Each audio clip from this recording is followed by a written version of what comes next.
Притча «Две матери». В маленькой больнице на окраине большого города лежали две матери – чернокосая и белокосая. Они родили сыновей. Сыновья родились в один день. У чернокосой матери утром, у белокосой вечером. Обе матери были счастливы. Они мечтали о будущем своих сыновей.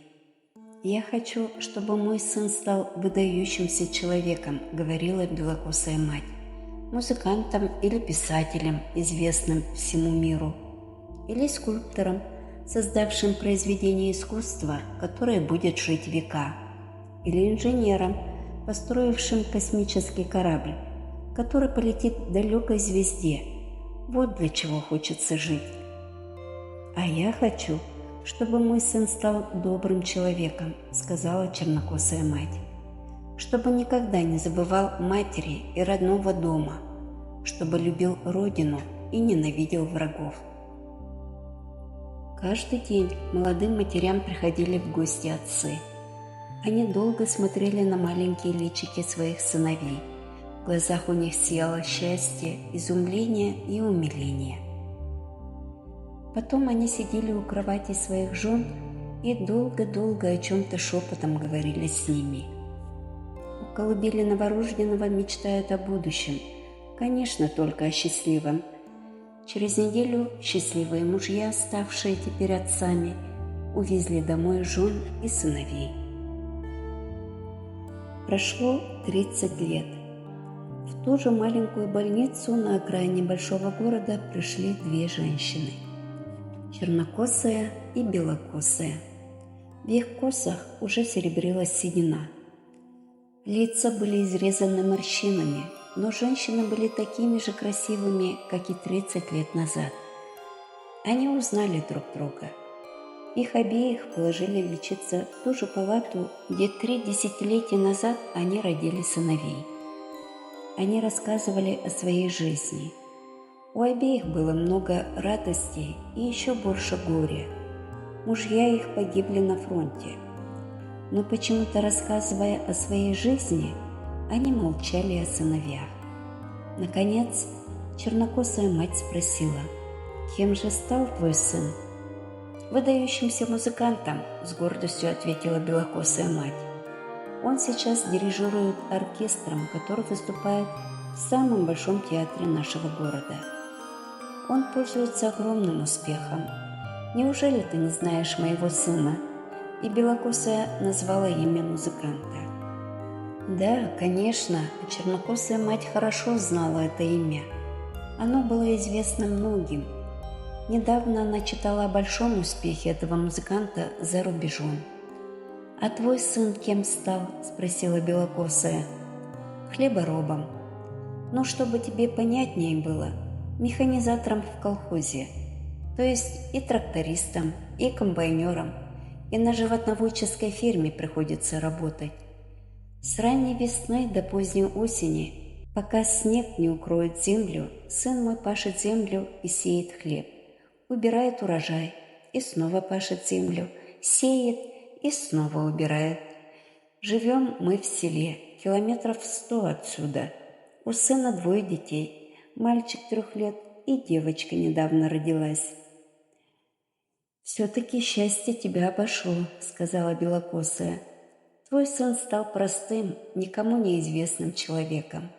Чернокосая мать ничего не ответила. И дня не прошло, как к чернокосой матери приехал из села сын. В белом халате он сел на белую скамейку. Долго-долго о чем-то шептался с матерью. В глазах чернокосой матери светилась радость. Она, казалось, в эти мгновения забыла обо всем на свете. Она держала в своих руках сильную, загоревшую на солнце руку сына и улыбалась. Расставаясь с матерью, сын, как бы извиняясь, выложил из сумки на маленький столик виноградные гроздья, мед, масло.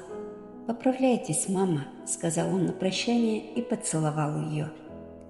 А к белокосой матери никто не пришел. Вечером, когда в темноте воцарилась тишина, и чернокосая мать, лежа в постели, тихо улыбалась своим мыслям, белокосая сказала: У сына сейчас концерт. Если бы не концерт, он, конечно, пришел бы. На второй день, перед вечером, к чернокосой матери снова приехал сын, хлебороб из далекого села. Опять он долго сидел на белой скамейке, и белокосая мать услышала, что в поле сейчас горячая пора. Работают они день и ночь. Расставаясь с матерью, сын выложил на маленький столик пчелиные соты, белую поленицу и яблоки. От счастья лицо у чернокосой женщины светилось, и морщины расправились.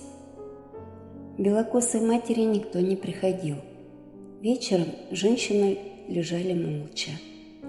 Чернокосая улыбалась, а белокосая тихо вздыхала, боясь, чтобы ее вздохи не услышала соседка. В третий день перед вечером к чернокосой матери снова приехал сын хлебороб из далекого села. Привез 2 больших арбуза, виноград, яблоки. Вместе с сыном приехал 3-летний черноглазый внук. Сын и внук долго сидели у постели чернокосой матери. В ее глазах сияло счастье, она помолодела. Белокосая мать с болью в сердце услышала, как внук рассказывал бабушке. Вместе с папой он вчера полдня ездил на капитанском мостике комбайна.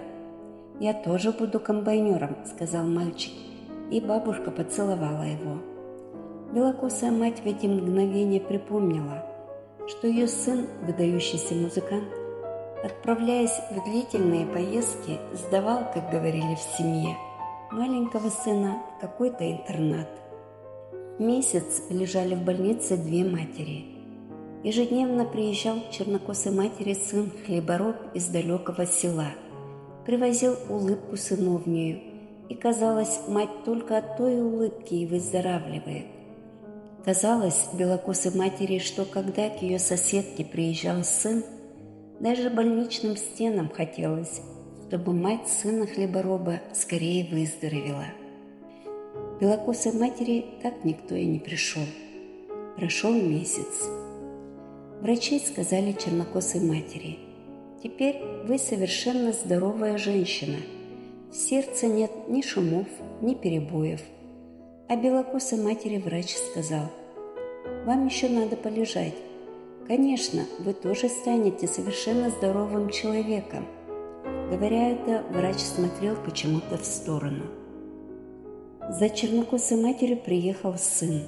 Он привез несколько больших букетов красных роз. Цветы подарил врачам и сестрам. Все в больнице улыбались. Прощаясь с чернокосой матерью, белокосая попросила ее остаться с ней на несколько минут наедине. Когда из палаты все вышли, белокосая мать со слезами на глазах спросила: «Скажи, дорогая, как ты воспитала такого сына? Ведь мы родили их в один день. Ты счастлива, а я...» И она заплакала. «Мы расстанемся и никогда больше не увидимся», — сказала чернокосая, «потому что не может быть в 3-й раз такого чудесного совпадения. Поэтому я скажу тебе всю правду. Сын, которого я родила в тот счастливый день, умер. Умер, когда ему и года не исполнилось. А это не кровный сын мой, но родной. Я усыновила его 3-летним мальчиком. Он, конечно, смутно помнит это, но я для него родная мать. Ты это видела своими глазами. Я счастлива, а ты несчастный человек, и я глубоко сочувствую тебе. Если бы ты знала, как я страдала в эти дни за тебя, уже хотела было уйти из больницы, ведь каждый приезд моего сына приносил тебе тяжелые переживания. Выйдешь из больницы, пойди к сыну и скажи: его бездушие повернется против него. Как он относится к матери, так и его дети будут относиться к нему. Равнодушие к отцу, к матери не прощается».